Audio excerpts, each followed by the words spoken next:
Security safety के इंतजाम थे, इस पर सवाल नहीं उठना चाहिए क्योंकि सिर्फ वो टाटा का है एयर इंडिया, सिर्फ इसलिए। जो मूल बात है यहाँ पर किस तरीके से जो ग्राउंड स्टाफ है उनके साथ कैसा बर्ताव हुआ, किस तरीके के धरना प्रदर्शन हुए, किनको रखा जाए, किनको निकाला जाए। लालू प्रसाद यादव लेटे हुए हैं, सामने पांव है, लोग जो फूल भी दे रहे हैं उनको, उसको भी वो लेने को तैयार नहीं।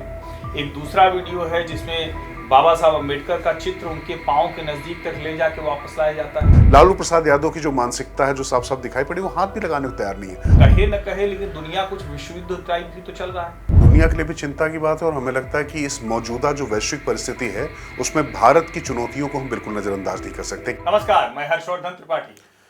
नमस्कार, मैं हूं राजकिशोर। राज की बात हर्ष के साथ के इस अंक में 5 ऐसी खबरें जो दुनिया, देश, समाज और राजनीति सब कुछ समेटने वाली है। आपको लगेगा ऐसी क्या 5 खबरों पे हम लोग बात करने जा रहे हैं जिसमें सब कुछ आ जाएगा। आप ये चर्चा सुनेंगे तो आपको निश्चित तौर पर यही लगेगा कि जिन सारी बातों को आप समझना चाहते हैं वो 5 इसी के इर्द गिर्द है। भ्रष्टाचार भी है, सामाजिक न्याय भी है, उत्पीड़न भी है, दुनिया की दादागिरी भी है, कैसे राजनीति के लिए देश तक को अलग तरीके से देखना है वो भी है। ये सब कुछ इसमें शामिल है।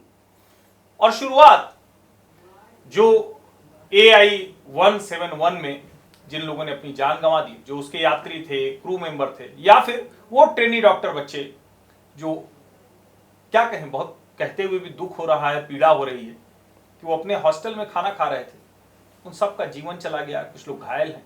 तो सबसे पहले उन सब को विनम्र श्रद्धांजलि देते हुए उसी खबर से हम शुरुआत करेंगे।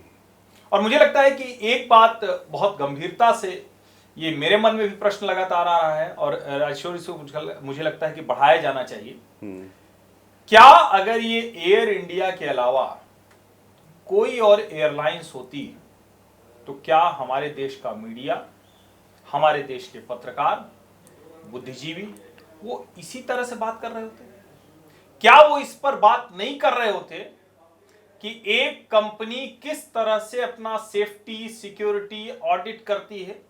क्या एक कंपनी जो दिल्ली से अहमदाबाद, अहमदाबाद से लंदन की फ्लाइट जा रही है, बोइंग का ड्रीम लाइनर है, उस जहाज का इतना तक सेफ्टी ऑडिट नहीं हुआ है? क्या एक कंपनी जिसको टाटा समूह के साथ जोड़ा जाता है, और कभी कभी आश्चर्य भी होता है कि टाटा की छवि बड़ी अच्छी है, टाटा ग्रुप, लेकिन उसके खिलाफ कोई खबर आती है तो उस पर सामान्य चर्चा भी नहीं होती। ये चौंकाता है। और मुझे पीड़ा तब ज्यादा बढ़ गई जब जो 242 लोग हैं, एक व्यक्ति जीवित बच गया, बहुत ईश्वर की कृपा रही विश्वास कुमार के ऊपर।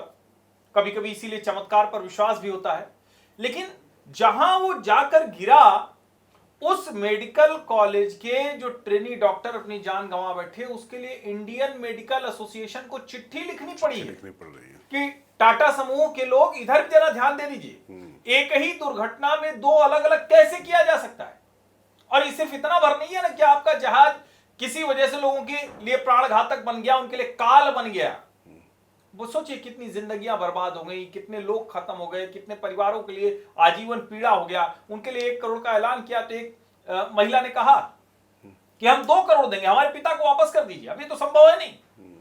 तो जो कुछ हुआ, और उसमें जो हमारे देश की सरकार है, क्योंकि DGCA नियंत्रण करता है, सीधे सरकार के नियंत्रण में है।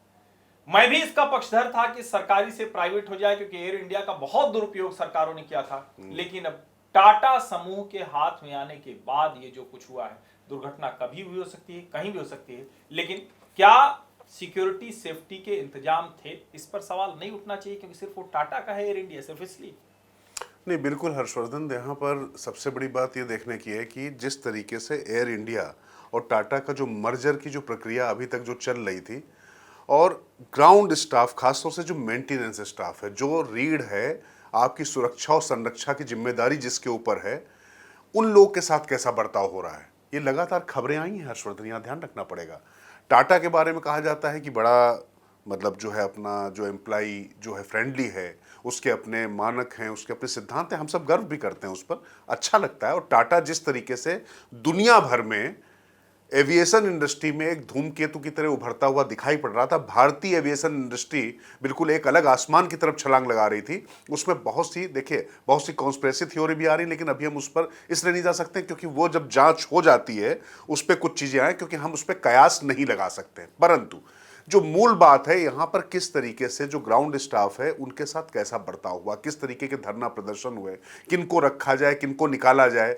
ये जब एयर इंडिया से टाटा की तरफ जब सब चीज़ें हो रही थी, आप ध्यान रखिए, यही अभी कहीं किंगफिशर होती, इंडिगो होती, या मैं आपको बता रहा हूँ कोई और कंपनी होती, तो आप मान कर चलिए अब तक पूरा धमाल मच चुका होता। टाटा की प्रतिष्ठा ऐसी है, इस्पाती उनके एक तरीके से छवि है जो माना जाता है। लेकिन आपकी पब्लिक रिलेशन में भी उनकी इस्पाती छवि है। मीरा नाडिया टेप्स भी एक समय में आए थे। हाँ, लेकिन उससे बहुत ज़्यादा फर्क उनके ऊपर नहीं पड़ा। और कहा जाता है कि टाटा बहुत ज़्यादा पीआर नहीं करता, लेकिन उनके पीआर के तरीके दूसरे हैं, उस पर फिर कभी चर्चा करेंगे हर्षवर्धन। लेकिन जो अभी सामने चीज़ें आई हैं, 250 लोगों की मृत्यु हो रही, जिसमें एक पूर्व मुख्यमंत्री भी है, यहाँ पर ये ध्यान रखिए। उसके बाद भी टाटा के काम काज पर, क्रियाकलाप पर कोई सवाल नहीं उठा रहा। और इसकी 2 वजह भी हैं। एक तो उसमें बोइंग भी है, ये भी ध्यान रखिए। और जिस तरीके से बोइंग को लेकर भी बहुत से प्रश्न उठे थे, तमाम बैटरी फटना जो खासतौर से ड्रीम लाइनर को लेकर, हाँ, लेकिन ये माना जाता है कि ड्रीम लाइनर सबसे सेफ प्लेन है। इसकी अभी तक इस तरीके की दोनों इंजन फेल हो जाएं, ऐसी कोई दुर्घटना की कोई बात भी नहीं आई थी। परंतु ये जो लगातार आवागमन, बहुत ज़्यादा ट्रैफिक लोड होना, क्योंकि होता है कि इस पे सवाल एक हर्षवर्धन और उठ रहा है, बहुत पायलट्स की कमी है, स्टाफ की कमी है। और ये लगातार हो क्या रहा है कि जिस तरीके से एविएशन इंडस्ट्री में भारत में कंपटीशन चल रहा है रेट कम करने के चक्कर में, उसमें ये, अब छोटी सी बात आपको बताऊं, हमने कुछ दिन पहले खबर पढ़ी और वो खबर की भी गई कि कैसे जो है, जो उनका स्टाफ है जो मेंटेनेंस का है, वो इस बात के लिए कह रहा है कि भैया हमारी कोई प्राइवेसी नहीं बची है। एक छोटा सा कमरा है जिसको हम लोग को रखाया था, तो हम 1 लोग रह के आराम से अपना काम चला लेते थे, अब उसमें 1 नहीं 2-2 लोग रहेंगे। अच्छा, ये छोटी छोटी बातें होती हैं जिनको एम्प्लॉइज पर बहुत ज़्यादा, जिसका बुरा असर पड़ता है, ये देखना पड़ेगा। और 8,200 घंटे उड़ाने वाला पायलट, उसके साथ में को पायलट 1100 घंटे जो उड़ा चुका हो, तो उनकी दक्षता या योग्यता पर तो कोई सवाल नहीं उठा सकता निश्चित तौर पे। और अभी हमने देखा कई बार मौसम बहुत खराब हुआ, कैसे हमारे इंडियन पायलट्स ने उस प्लेन्स को न सिर्फ बचाया, पूरी दुनिया भर ने इसकी तारीफ की। परंतु मेंटेनेंस की जिम्मेदारी किसकी है? और 36 ड्रीम लाइनर जो हैं आज की तारीख में है भारत में, वो सारे के सारे टाटा के पास हैं। अब उसके लिए डीजीसीए ने 9 बिंदु तय किए हैं कि सारे जो ये हैं ड्रीम लाइनर, इनके उड़ने से पहले ये सब चेक होंगे। लेकिन क्यों? सवाल तो ये है कि डीजीसीए क्या कर रहा था, सरकार तो क्या कर रही थी? अब जागे एयर इंडिया की जिस कवाड़ खस्ता हालत में गए थे, तो क्या अगर टाटा के पास वो क्षमता नहीं थी तो एक तो लेना नहीं चाहिए था। अगर ले लिया तो उनको निश्चित तौर पर उसे उतना ही उसी तरह चलाना चाहिए जितना वो मैनेज कर पाते। एयर इंडिया के साथ, एयर इंडिया का एक इंजीनियरिंग का मेंटेनेंस डिपार्टमेंट होता है, उसको वो अभी भी सरकार के पास है, यानी इंजीनियर सरकार के पास है। टाटा ने, जो मुझे पता चला, कुछ लोगों से मैंने बात की, उसमें मुझे पता चला कि टाटा ने सस्ती दरों पर कराने के लिए दूसरी कंपनियों से मेंटेनेंस कराया। अब मैं ये नहीं कह रहा हूं कि इनमें से कोई वजह बनी, उसमें भी कोई नहीं जानता। उसमें तुर्की की भी एक कंपनी थी, तुर्की की कंपनी को लेकर भी कहा जा रहा है कि अगर वहां मेंटेनेंस गया ही क्यों। और ये तो किसी भी देश की कंपनी को ये समझना चाहिए कि आप ऐसे सेंसिटिव जगहों पर, जब आप सिग्नलिंग में और दूसरी जगहों पर सरकार चीन की कंपनियों को टेंडरिंग से बाहर कर देती है, तो भला ये कैसे संभव हो सकता है कि अडानी के एयरपोर्ट पर ग्राउंड हैंडलिंग करे तुर्की की कंपनी, टाटा के एयर इंडिया के जहाज के मेंटेनेंस वो करे तुर्की की कंपनी? ये तो कतई नहीं होना चाहिए। लेकिन इस सब से अलग ये सवाल पूछा जाना चाहिए कि टाटा ग्रुप और एयर इंडिया की क्या साख खतरे में है? क्या जमशेदजी टाटा से लेकर रतन टाटा तक जो लीगेसी थी वो खत्म हो रही है?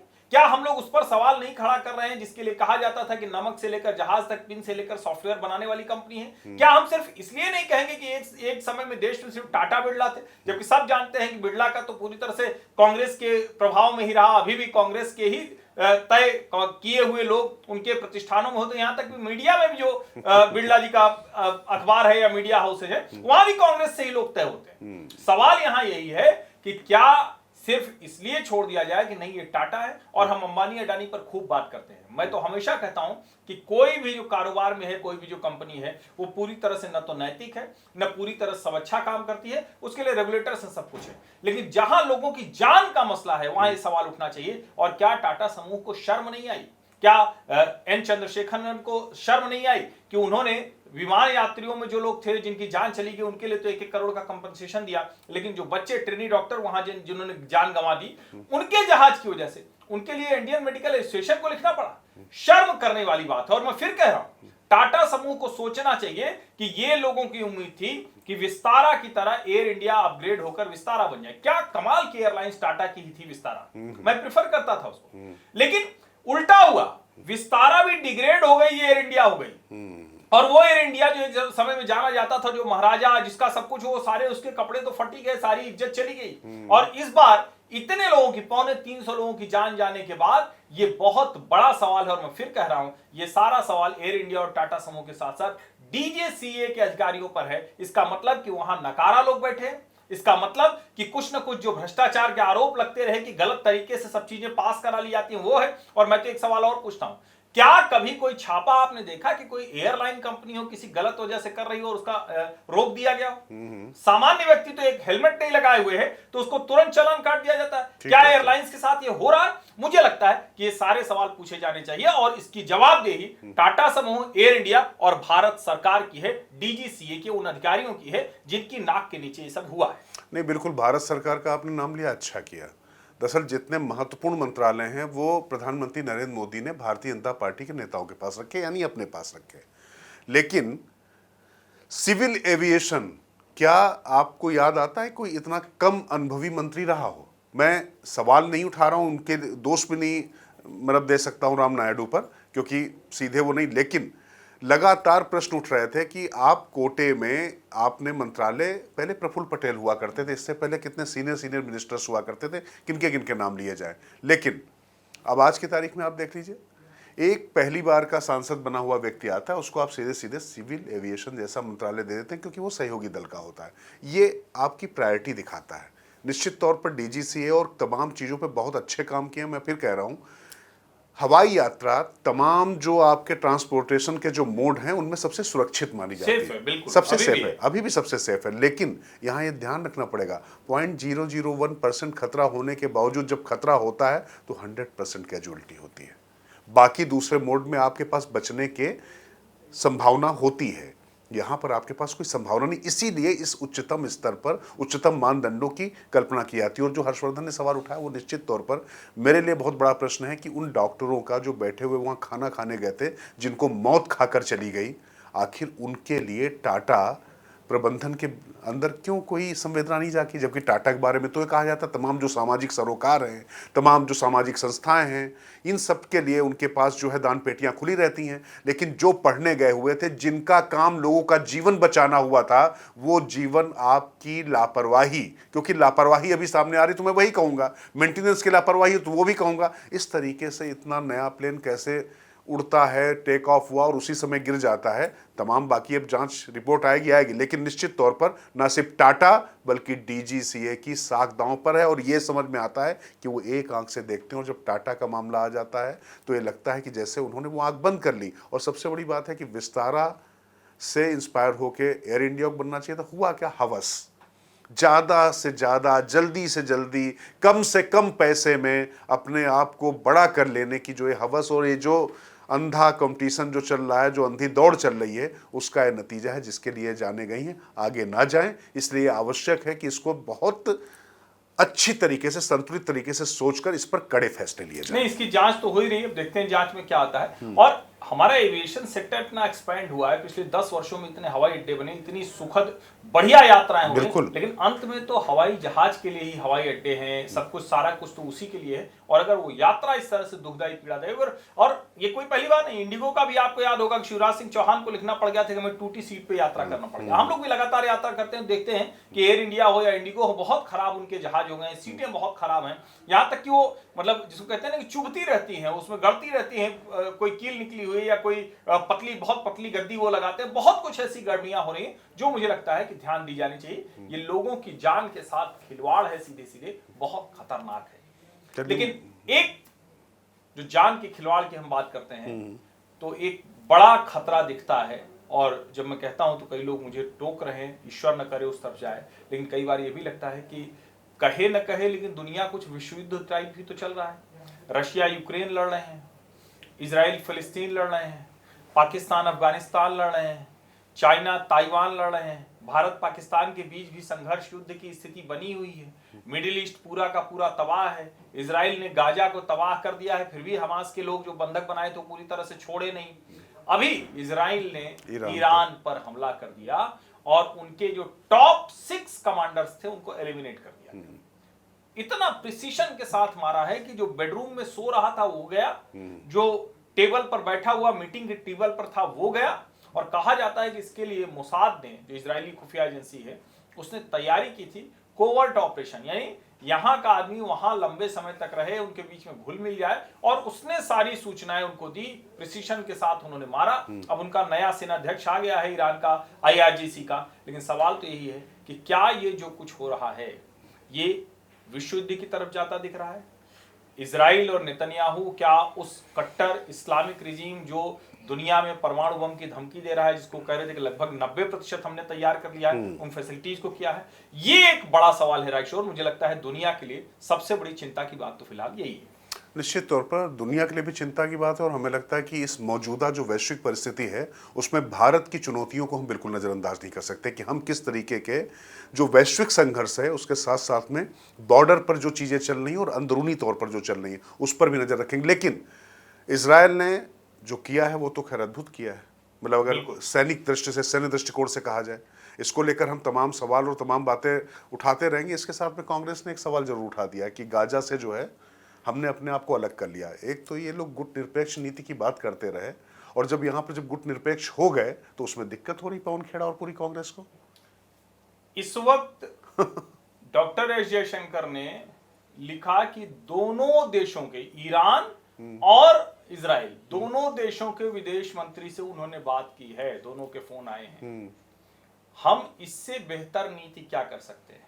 प्रधानमंत्री नरेंद्र मोदी की बेंजामिन नेतन्याहू से बात हुई, उसके बावजूद वो कह रहे हैं कि हम दोनों देशों को शांति के लिए कह रहे हैं।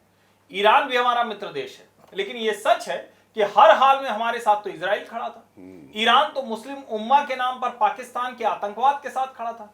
फिलिस्तीन भले ही नहीं कहे, लेकिन हमास तो आतंकवादी संगठन के तौर पर ही व्यवहार करता है। और ये सब कुछ तब शुरू हुआ जब 2023 में हमास के आतंकवादियों ने इजराइल में घुसकर हमला किया, उनके लोगों को बंधक बनाया, उनकी महिलाओं को नग्न परेड किया। इस वजह से ये सब हुआ है। तो इसलिए ये समझना पड़ेगा कि शुरुआत कहां हुई। लेकिन एक ट्विस्ट है जिस पर मुझे लगता है कि जब हमने देखा तो बात करनी चाहिए। डोनाल्ड ट्रंप इधर पाकिस्तान को सर माथे लेकर घूम रहे थे, और उन डोनाल्ड ट्रंप को भारत में कुछ लोग सर माथे पर लेकर घूम रहे थे। लेकिन अब मुझे मतलब ऐसा मुझे लगता है कि डोनाल्ड ट्रंप को ये पता था कि ये होने वाला है। बार बार वो लिख रहे थे, उन्होंने पोस्ट भी किया कि हमने 90 दिन का समय दिया था, 60 दिन का, आज 61वां दिन है जब हमला हुआ। वो कह रहे हैं कि ये जो न्यूक्लियर प्रोग्राम है वो नहीं करना चाहिए था, बातचीत की टेबल पर आइए। और इजराइल कह रहा है कि हमने तो, जब हमारे सर्वाइवल का आ गया, एग्जिस्टेंस का प्रश्न आ गया, तो हमने किया। हो सकता है कि ये भी एक वजह हो कि चूंकि ईरान अभी युद्ध में जाएगा, तो पाकिस्तान स्ट्रेटेजिक तौर पर एक बेहतर लोकेशन है।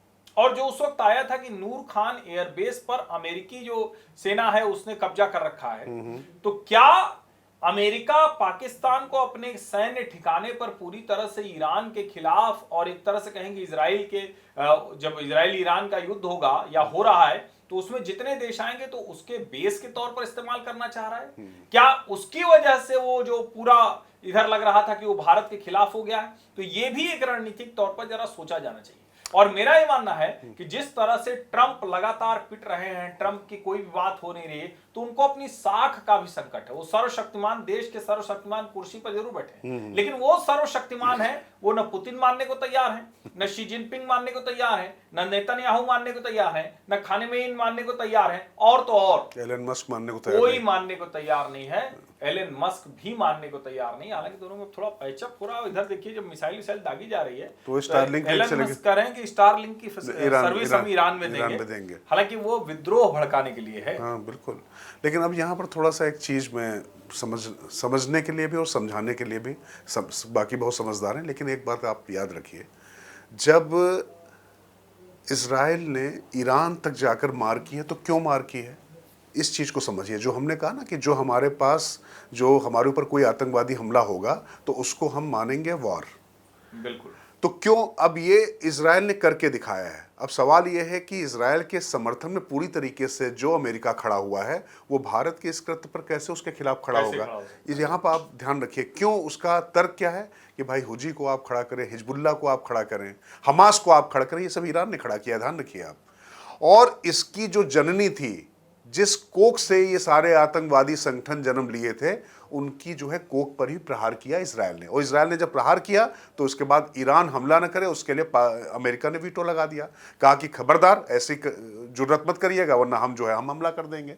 तो इजराइल पर तो पूरी तरीके से जो इजराइल जो कुछ कर रहा है, गाजा पट्टी में कर रहा है, फिलिस्तीन में सब कुछ कर रहा है, वो कर रहा है इसलिए क्योंकि उसके लोगों के साथ इस तरीके का जो हुआ था मानवीय कृत्य, उस पर ये सारे देश न सिर्फ चुप रहे थे, ताली बजा रहे थे, और सोशल मीडिया पर उन सबको लेकर किस तरीके से उल्लास का माहौल बनाया जा रहा था। जब इजराइल ने रिटेलिएट करना शुरू किया, मारना शुरू किया, उसके बाद से सबको मानवता याद आ रही, उसमें भारत में बैठे लोगों को भी मानवता याद आ रही। कुछ लोगों ने यहाँ पर जो है फिलिस्तीन के बैग भी छपवा लिए थे। और अभी इसीलिए मुद्दा मैंने उठाया था जिस पे हर्षवर्धन ने बहुत विस्तार से कुछ बातें आपको बताई कि जब पवन खेड़ा या कांग्रेस की तरफ से कहा जा रहा है कि भाई ये डरपोक है, इससे हट गए, नहीं, यासर अराफात को आपने बहुत ज़्यादा सिर पर चढ़ाकर रखा हुआ था। मैंने पहले भी कहा था, पहला आतंकवादी घोषित किया गया था, उस आतंकवादी को आपने ना सिर्फ मान्यता दी, और इसके साथ में क्या हुआ, जब पाकिस्तान का मामला आया तो वो किसके साथ खड़ा हुआ था। वो यहां पर यह बात देखनी पड़ेगी ना, राजीव गांधी ने उनको हवाई जहाज गिफ्ट में दे दिया था। ये सब चीजें आप लोग करते रहे और आप कहते रहे गुट निरपेक्ष। तो अभी गुट निरपेक्ष नहीं है, हम हर देश के सापेक्ष हैं, अपने हितों के अनुरूप उनके साथ में बात करेंगे। निरपेक्ष कैसे रह सकते हैं इस पूरी दुनिया में आप? जितना ये लोगों को थोड़ा स्पष्टता होनी चाहिए। आप जो भी ये सापेक्ष निरपेक्ष वाला, हाँ, भारत ने यूएन में गाजा में युद्ध विराम, एक तरफा युद्ध विराम पर एब्सटेन किया है। यानी ये था कि इजराइल सब कुछ बंद कर दे। हम भी एकदम मानवतावादी लोग हैं, हिंदू तो होता ही मूलता है, उदार है, मानवतावादी है। हम तो कहीं रक्त की एक बूंद नहीं चाहते, लेकिन अधर्म और अन्याय के खिलाफ तो हम योगेश्वर कृष्ण को मानने वाले हैं। उन्होंने तो कहा था कि अपने भी लोग सामने हैं और अगर अधर्म और अन्याय है तो लड़ना ही पड़ेगा। इजराइल जो कुछ कर रहा है, आप उसके स्केल पर, आप उसकी इंटेंसिटी पर चाहे जो सवाल खड़ा करें, लेकिन वो कर क्यों रहा है? क्योंकि उसके ऊपर हमला हो रहा है। कर क्यों रहा है? क्योंकि उसके अस्तित्व को संकट है। और जो नेतन्याहू ने कहा कि वर्ल्ड वॉर 2 में हमने 6 लाख लोगों को गंवाया है, अपने कुल 60 मिलियन लोग जो है, 60 लाख लोग, 60 मिलियन लोग जो है उस वक्त मारे गए थे। तो अब ये संख्या जो है वो कह रहे नेवर अगेन, दोबारा हम ये नहीं होने देंगे। भारत ने यूनाइटेड नेशंस में जो एब्सटेन किया वो क्या कहा कि भाई दोनों पक्ष बात करें, उसके बाद युद्ध विराम कर ले। तो तरीका तो यही होता है, हम युद्ध विराम कर ले। जैसे इसको उदाहरण के तौर पर समझिए, हम युद्ध विराम कर दें और पाकिस्तान दागता रहे तो हम क्या छोड़ेंगे? क्या दौड़ा के मारेंगे, पीटेंगे उसको फिर से? यही इज़राइल कर रहा है। ये चूंकि नहीं कर रहे थे ना पहले, हाँ, तो पहले ऐसा नहीं कर रहे पहले नहीं कर रहे थे। वो 26/11 में उसने घुस के मारा, बिल्कुल कहने में बुरा लगता है। हाँ, हमारी तो सेना मारा, मतलब देश की आर्थिक कैपिटल पर मारा। दिल्ली में बम विस्फोट किए, राजस्थान में बम विस्फोट किए, गुजरात में विस्फोट किए, बनारस में किए, अयोध्या में किए, कहां कहां नहीं किया भाई। उसके बाद भी आप नहीं कर पाए, और अब जब किया जा रहा है तो इसीलिए मैं कह रहा हूं कि इजराइल ने जो किया है ना, भारत के परिप्रेक्ष्य में आपको उसको ऐसे समझना पड़ेगा, पाकिस्तान ने अपना बजट बढ़ा दिया और पाकिस्तान ने अपना सेना का बजट बढ़ा दिया है। नंगा नहाएगा क्या और निचोड़ेगा, लेकिन फिर भी आप सोचिए कि भी क्या कर लेगा। हाँ, क्योंकि आप आंकड़े अगर देखें, मतलब मतलब हमारा सेना का 6 लाख करोड़ का बजट है, उनका 5 लाख करोड़ का बजट टोटल है। उसमें उन्होंने बजट बढ़ाया, लेकिन मंशा तो दिखा दी ना, ये बता दी ना। क्योंकि एक बात ध्यान रखिए, कितने हमारे जो सेना अध्यक्ष हैं, जो हमारे नेवी चीफ हैं, वो किस तरीके के मकानों में रहते हैं, उनका ब्रिगेडियर भी किस तरीके के मकानों में रहता है। तो वो तो पूरा आतंकवादी देश है। लेकिन ये हमारी चिंता इसीलिए है ना हर्षवर्धन, कि वहां पर जो है पाकिस्तान बजट बढ़ा रहा है और इसके साथ में पूरी दुनिया में इस तरीके की परिस्थिति बनी हुई। चाइना उधर है, तुर्की है उधर है, अब इधर आप देख लीजिए कि बांग्लादेश की एक समस्या हमारे सामने खड़ी हो रही, और यहाँ पर जो है लगातार हमारे देश में शांति के पहले कबूतर उड़ाए जाते हैं, जब बागनखा दिखाया जाता है तो फिर उसके बाद कहा जाता है कि ये क्यों दिखा रहे हो, और उसके बाद जब अपने लोग को एक अघोषित और बिल्कुल अमर्यादित और बहुत लंबे युद्ध की तरफ जाने से बचाया जाता है तो कहा जाता है कि डर गए। बिल्कुल। तो कुल मिला के इन सब परिस्थितियों में जनता को जानने का हक है कि आखिर वैश्विक परिस्थितियां क्या है और हम किन चुनौतियों से जूझ रहे हैं। और हम जब बात कर रहे हैं तो ये मोदी, राहुल गांधी या केजरीवाल या अखिलेश यादव किसी की बात नहीं कर रहा हूं, हम अच्छा, जूझ रहे हैं, ये ध्यान रखिएगा। मैं कह रहा हूँ हाँ। आप बात करते हैं, फिर आपने, मैं सोचा नहीं चर्चा करेंगे, लेकिन राहुल गांधी का नाम तो आपके तो लिंक बहुत हैं, कुछ पता है कहाँ है? नहीं, वो मेरे ख्याल से चलिए कोई बात नहीं, जान छोड़ लेते दीजिए। हैं, बताना नहीं चाह रहे, लेकिन उनका निजी मसला है। लेकिन फिर भी नेता प्रतिपक्ष का ऐसे गैर हाजिर होना, कई लोग कानून बता रहे हैं, कोई कानून तो है नहीं, बता के जाएं, सब कुछ करें, कोई सांसद जरूरी तो है नहीं, लेकिन फिर भी नेता प्रतिपक्ष कब कहाँ जा रहे हैं ये देश को पता होना चाहिए, अच्छा रहता है। वरना ऐसे जाते हैं तो कई बार लोग संदेह करते हैं, बहुत सी चीजें होती हैं, और बेवजह नेता प्रतिपक्ष का इतना मर्यादित पद वो संदेह के दायरे में आता है। लेकिन हर्षवर्धन, एक बात जरूर करनी पड़ेगी। अभी हम लोग देश समाज सबकी बात कर रहे थे, लेकिन अभी जो है सबसे ज़्यादा जो राजनीतिक तौर पे जो नाम चलता है डॉक्टर भीमराव अंबेडकर का, संविधान निर्माता के तौर पर, और ख़ास तौर से पीडीए की बात की जाती है। लेकिन वाकई जो लोग बात कर रहे हैं, सामाजिक क्रांति की, सामाजिक न्याय की बात कर रहे हैं, उनके कुछ पुराने चित्र सामने आ रहे हैं।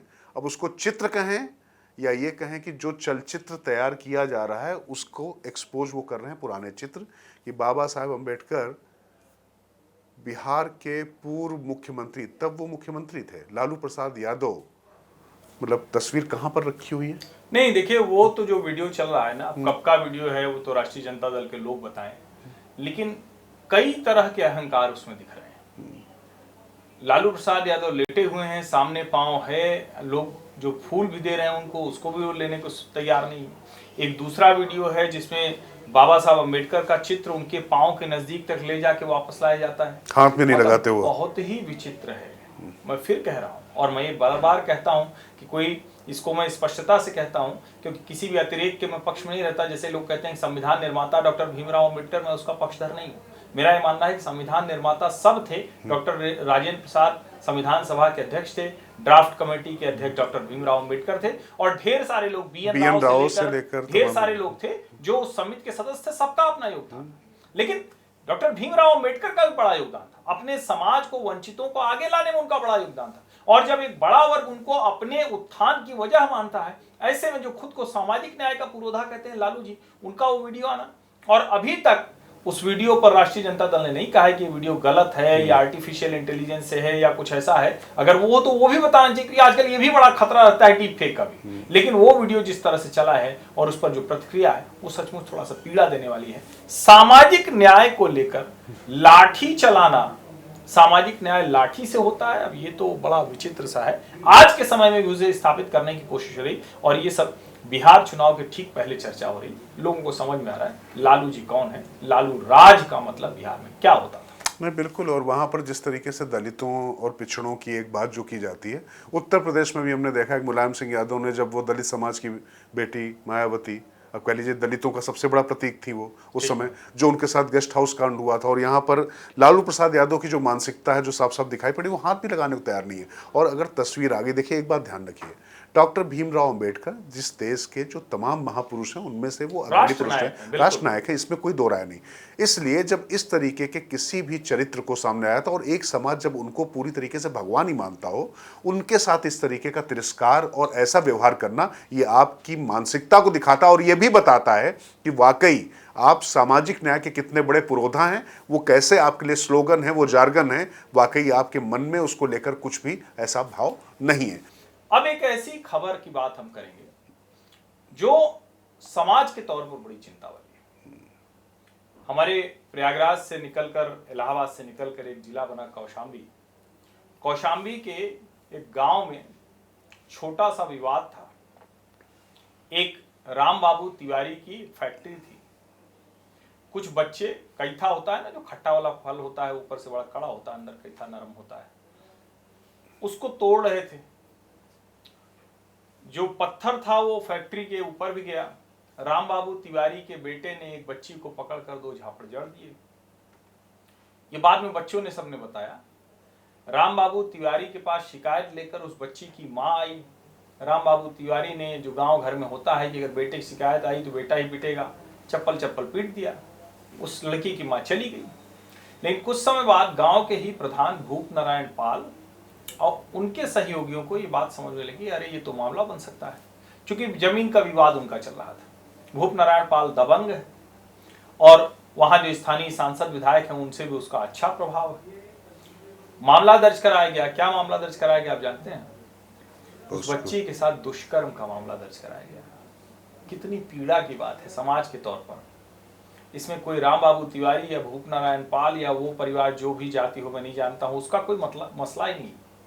उस बच्ची को इस तरह से हथियार बनाया गया और उसके बाद राम बाबू तिवारी के बेटे को पुलिस पकड़ कर ले गई, पॉक्सो में उठाकर बंद कर दिया क्योंकि बच्ची नाबालिग थी। राम बाबू तिवारी ने अपने पेट पर, हाथ पर आरोपितों के नाम लिखकर, कहा जाता है जहर खा लिया। कुछ लोग आरोप लगाते हैं कि उन्हीं लोगों ने जहर दे दिया, वो मर गए। शव रखकर कुछ लोगों ने प्रदर्शन किया तो यूपी पुलिस ने इतनी बुरी तरह से मारा जैसे कोई बहुत बड़े अपराधी हो, बहुत कोई एकदम ऐसा काम कर रहे हैं। बाद में जब बहुत दबाव पड़ा तो थाना अध्यक्ष, चौकी इंचार्ज, वो लोग सस्पेंड हुए। भूप नारायण पाल के लिए भी वारंट निकला, 20 से 25 हजार का इनामी हुआ। अभी गिरफ्तारी हो चुकी है, नहीं लेटेस्ट, लेकिन अभी तक पुलिस खोज रही थी उसको। कुछ लोग गिरफ्तार भी हुए। लेकिन जरा सोचिए, जब ऐसी घटनाएं आती हैं तो लगता है कि लोग कैसे ये कर सकते हैं। और पॉक्सो और SC/ST एक्ट, ये दोनों समाज को मजबूत करने के लिए, अन्याय के खिलाफ लड़ाई के लिए लाए गए थे। दोनों का दुरुपयोग जमकर, मतलब इस तरह से होता है ना कि कलेजा हिल जाए। ऐसे ढेर सारे मामले सामने आते हैं। नहीं, बिल्कुल हर्षवर्धन। और ये दरअसल मैं अभी बताऊं, मध्य प्रदेश में भी ऐसे तमाम मसले सामने आए और हमने तमाम अभी सोशल मीडिया पर दरअसल इस तरीके के जो जातीय विमर्श वाली चीज़ें होती, मैं आमतौर पे बात करना पसंद नहीं करता हूं क्योंकि मुझे लगता है कि इसमें समाज में विभेद पैदा होता है और ऐसा कोई काम हमको नहीं करना चाहिए। लेकिन जिस तरीके से इन कानूनों का दुरुपयोग हो रहा है और राजनीतिक तौर पर या जो आपकी जो पर्सनल, जो व्यक्तिगत जो आपकी दुश्मनी, उसको निभाने के लिए इन अच्छे कानूनों को खराब किया जा रहा। मैं इन कानूनों के बिल्कुल समर्थन में, पक्ष में, क्योंकि अगर ये चीजें होती, लेकिन जिसको ये कार्रवाई करनी है, जिस पुलिस को ये कार्रवाई करनी, उसको भी ये पता होता है कि क्या चीजें हो रही है और वो चाहे तो शायद इस तरीके की चीजें बची जाए। कई लोग इस चक्कर में आत्महत्या कर लेते हैं, बाद में बातें सामने आती है लेकिन तब कोई चर्चा नहीं होती है। परंतु इसमें मैं एक मामला जोड़ना चाहूंगा, इसका सबसे बड़ा दुरुपयोग का मामला, क्योंकि ये तो आपने मामला बताया, ऐसे असंख्य मामले आपको दिख जाएंगे पूरी यूपी, बिहार, मध्य प्रदेश और खासतौर से हिंदी बेल्ट में आप ज़्यादा देखेंगे। लेकिन ब्रजभूषण का मामला याद है, उस पर भी यही आरोप लगाया गया था ना। लेकिन वो चूंकि ताकतवर व्यक्ति थे, सांसद थे और उनको मालूम था, तो वो इस जो पूरे ट्रैप में नहीं फंसे। लेकिन बाद में क्या हुआ, पता चला कि वो एक पूरी तरीके से राजनीतिक ट्रैप था। वो जो कुश्ती फेडरेशन का जो पूरा खेल था, वो पूरा हरियाणा में चुनावी मुद्दा बनाने का खेल था। और ये पूरा दिखाई पड़ा कि किस तरीके से लोग गए। अब चूंकि लोग नेशनल जो हीरो रहे हैं, मैं उन पर क्या कहूं, उन्होंने किस तरीके से अपने आप को कमतर किया, लेकिन उन्हीं के साथियों ने, संगियों ने आकर बताया कि किस तरीके का उनका इस्तेमाल हुआ। तो इसीलिए जब हर्षवर्धन कह रहे हैं ना कि ये जो थोड़ा सक्षम लोग थे, उसके बाद वो तो इस पर लड़ पाए, बात कर पाए, पर इस तरीके से जो गांव जवार में जो तमाम जगहों पर ये घटनाएं हो रही हैं, इनको लेकर मुझे लगता है कि समाज को चेतने की आवश्यकता है। क्योंकि अगर ये दुरुपयोग होता रहा तो ये कानून फिर ऐसा लगेगा कि शोषण का प्रतीक बनकर रहे नहीं, और इन दोनों मामलों में ही ये जो तुरंत गिरफ्तारी होती है और यहाँ तक कि लोग खुलेआम धमकी देते हैं कि तुम हमारे खिलाफ कुछ बोलोगे तो SC/ST एक्ट लगा देंगे। ऐसे लोगों के खिलाफ भी तो वो एक्ट कारगर होना चाहिए ना। कि अगर झूठा पॉक्सो या झूठा SC/ST एक्ट लगाया है तो ऐसे लोगों के खिलाफ भी कड़ी से कड़ी कार्रवाई हो। बिल्कुल हर्षवर्धन, किसी व्यक्ति के खिलाफ, जो पारिवारिक व्यक्ति है, उसके खिलाफ आप रेप जैसा आरोप लगा दें, इस तरीके का, मतलब उसके बाद वाकई अगर वो उसकी जीने की इच्छा खत्म हो जाएगी, अगर उस तरीके का जीने, मतलब सामाजिक जो हम लोग का परिवेश है, तो मुझे लगता है कि इसको जो लोग सुन रहे हैं, देख रहे हैं, इसको लेकर थोड़ी सी चेतना जगाने की जरूरत है। और मुझे लगता है ये सबसे हाई प्रायोरिटी पर काम करना चाहिए। बाकी बड़े बड़े मुद्दों से तो लड़ने के लिए देश सक्षम है, लेकिन ये जो बहुत छोटी छोटी चीज़ें जिनको कही जा रही हैं, इन्हीं से मिलकर देश बनता है और देश मजबूत भी होता है और इन्हीं से कमजोर भी हो सकता है। तो ये थोड़ा देखने और समझने की आवश्यकता है। राजकिशोर, देश मजबूत या कमजोर कैसे होगा, वो तो जनता के विश्वास से होता है। और जनता का विश्वास कैसे भला बनेगा न्यायपालिका पर, अगर किसी एक न्यायाधीश के यहाँ, जस्टिस यशवंत वर्मा के यहाँ नोटों की गड्डियां मिली थी, किसकी थी, कैसी थी, यशवंत वर्मा जानते थे या नहीं जानते थे, उसका कोई प्रमाण अब तक नहीं आ पाया। जो 3 न्यायाधीशों की जांच समिति थी, उसने ये रिपोर्ट तो दे दी कि नोट मिले थे वहीं, कैसे न देते, जली हुई गड्डियां मिली थी सबको। उस वक्त जस्टिस CJI खन्ना ने रिपोर्ट भी कर दिया। भारत की सरकार, यानी जो भारतीय जनता पार्टी की सरकार है, उसने जस्टिस यशवंत वर्मा पर महाभियोग चलाने का निर्णय लिया। कांग्रेस पार्टी भी खूब जमकर यशवंत वर्मा के खिलाफ बोलती रही। सुप्रिया श्रीनेत ने तो पोस्ट किया कि अगर कोई और होता तो ईडी, सीबीआई, आईटी पहुंच जाती। अमित शाह ने एक इंटरव्यू में कहा कि हम इस पर आगे बढ़ते, लेकिन इसके लिए तो सीजीआई खन्ना की जरूरी है। हालांकि मेरा ये मानना है कि सरकार हर हाल में इस पर आगे बढ़ेगी और बढ़ना ही चाहिए, भले इंपीचमेंट गिर जाए। अभी पहले भी कोई महाभियोग नहीं चला है। इस बार लग रहा था कोई राजनीतिक वजह नहीं है, लेकिन पहले कपिल सिब्बल खड़े हुए, अब विवेक तनखा खड़े हुए हैं और कह रहे हैं कि ये असंवैधानिक है। तो अगर न्यायाधीश के ऊपर इतने गंभीर आरोप सवाल हैं और वो न्यायाधीश की कुर्सी पर बैठा हुआ है, महाभियोग आप कर नहीं सकते, तो देश का तंत्र कैसे चल रहा है, ये सवाल तो बड़ा हो जाता है। नहीं है क्या कि मतलब किसी के घर में इतना पैसा मिला जा रहा है, जले हुए नोट मिले जा रहे हैं, और उसके बाद ये कहा जा रहा है कि उस व्यक्ति को पता नहीं है। मतलब इस पर फिर क्या कहा जाए कि मतलब ये मजाक समझ रखा गया। एक जज का घर है, उस जज के घर में जब कोई मिलने जाता है तो उसका भी ये लिखा जाता है कौन मिलने जा रहा है, कौन मिलने नहीं जा रहा है। इस चीज़ का ध्यान रखकर मैं आपको बताऊं हर्षवर्धन, मैं एक बार एक जज से मिलने गया था, कुछ मसले पर चर्चा करनी थी व्यक्तिगत तौर पे। ये मैं चश्मा पहने हुआ था, तो उन्होंने चश्मा देखा तो उन्होंने कहा कि ये चश्मा ज़रा पहले हटाइए। तो मैंने कहा क्यों सर, क्या हो गया इसमें? बोले नहीं आप देख सकते ना। मैंने कहा लिखने पढ़ने में दिक्कत होगी, इतना देख सकता हूँ। बोले नहीं इसको हटा लीजिए, चूंकि आप पत्रकार हैं और आप पता नहीं क्या इसमें लगाए। तो जज इतने अच्छा, मुझे इसमें कोई बुरा नहीं लगा। मुझे लगा कि भाई ठीक है, उनको लग रहा अच्छा, एक खबर के सिलसिले में ही बात करने गया था तो उन्होंने ये चश्मा उतरवा लिया। मैंने चश्मा उतार दिया। लेकिन ये कौन सा चश्मा है जो घरों में जले हुए नोट मिलने के बाद भी ये बात की जा रही है? पहले तो आप ये कह रहे थे, अच्छा इसमें एक बात और भी, तमाम कुछ लोगों के नाम भी आ रहे हैं। जिस पार्टी की आप बात कर रहे हैं ना, उससे जुड़े हुए कुछ पत्रकारों और लोगों के नाम भी आ रहे हैं। इसीलिए आपको ये जो इकोसिस्टम बहुत जागृत दिखाई पड़ रहा है ना, इसको संवैधानिक की इतने सांसदों के साइन होने चाहिए, इतने वो होने चाहिए। मुझे लगता है कि अगर विपक्ष इसमें एक्सपोज होता है तो होने दिया जाना चाहिए, महाभियोग लाना ही चाहिए, बहुत आवश्यक है। और मुझे याद है कि यूपीए गवर्नमेंट के समय में महाभियोग आया था। अरुण जेटली उस समय राज्यसभा में नेता प्रतिपक्ष थे, उन्होंने पूरे मसले की कमान संभाली थी। और वो मुझे नाम नहीं याद आ रहा, बंगाल के वो थे, हाई कोर्ट के थे, उनको उनके खिलाफ महाभियोग इंपीचमेंट हुआ था। अभी तक जो महाभियोग आते थे उसमें पॉलिटिकल मसला हो जाता है। ये तो विशुद्ध दिख रहा है, भ्रष्टाचार के आरोप है भाई। आप या तो जांच करके कहिए कि कुछ नहीं, क्लीन चिट है, बताइए, कोई तरीका निकालिए। लेकिन अगर वो समिति कह रही है कि नोटों की गड्डियां जली हुई मिली, किसी के भी घर में हो, बोरी में गड्डियां थी भाई, जल गई थी, वो तो जज साहब थे नहीं तो पता भी नहीं चलता, किसी की हिम्मत भी नहीं। तो अच्छा हुआ फायर डिपार्टमेंट वालों ने वीडियो बना लिया, बड़ा शुक्रगुजार है उनके। और अखबार और मीडिया का आप शुक्रगुजार होइए कि उन्होंने कलेजा कड़ा करके अवमानना के डर के बावजूद उसको खूब चला दिया। तो मुझे लगता है कि देश को इन सारी घटनाओं को देखना चाहिए। देश और दुनिया में, जो मैंने आज इस शो की शुरुआत में कहा था कि देश, दुनिया, समाज को लेकर बहुत कुछ चल रहा है। हमारे आपके बीच में हमको खुद को भी तैयार रहने की जरूरत है, देश के तौर पर भी, समाज के तौर पर भी, व्यक्ति के तौर पर भी, क्योंकि लोकतांत्रिक देश हैं हम।